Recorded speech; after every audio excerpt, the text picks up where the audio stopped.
জোলাইবাড়ি বিধানসভা কেন্দ্রের সার্বিক উন্নয়নে কাজ করে যাচ্ছে মন্ত্রী শুক্লাচরণ নোয়াদিয়া। গত আগস্ট মাসের বন্যার ফলে জোলাইবাড়ি বিধানসভা কেন্দ্রের বিভিন্ন জায়গায় জাতীয় সড়ক ভেঙে পড়েছিল। দীর্ঘ অনেক মাস অতিক্রান্ত হয়ে যাবার পরেও জাতীয় সড়ক কর্তৃপক্ষ কোনো প্রকার পদক্ষেপ গ্রহণ করছে না। এতে করে যান চলাচলে অসুবিধার সম্মুখীন হতে হচ্ছে।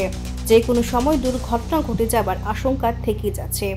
এই সকল কথা জানার পর দক্ষিণ জেলার জেলাশাসককে সঙ্গে নিয়ে জোলাইবাড়ির সাচিরামবাড়ি এলাকা সংলগ্ন ভগ্নদশায় থাকা জাতীয় সড়ক ও অন্যান্য জায়গা পরিদর্শন করলেন মন্ত্রী শুক্লাচরণ নোয়াদিয়া।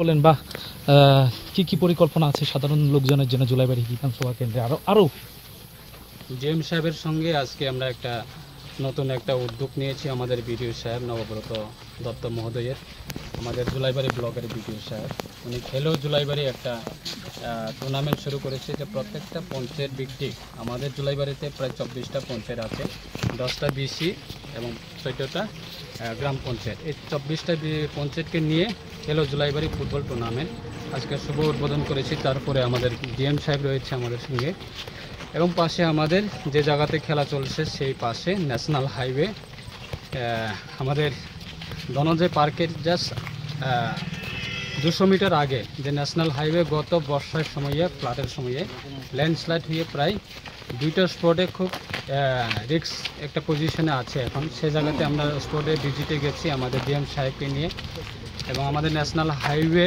এই রাস্তাটাকে কীভাবে আমরা পজিশন ফিরিয়ে আনা যায় সেই ক্ষেত্রে আমরা স্পট ভিজিট করেছি। তারপরে আমাদের এআরডিডি অফিস একটা আমাদের কমপ্লিটলি বিল্ডিংয়ের কাজ মোটামুটি সম্পূর্ণ হয়েছে, কিন্তু ইনোগ্রেশন পেন্ডিং রয়েছে, এবং শুধু রাস্তার জন্য একটা সমস্যার কারণে আমরা ইনোগ্রেশন করতে পারিনি। তাই আগামী দিনে সেটা আমরা রোডের কানেক্টিভিটি সেটাকে কমপ্লিট করে আমরা ইনোগ্রেশন করার একটা স্পট ভিজিটে আমরা এসেছি।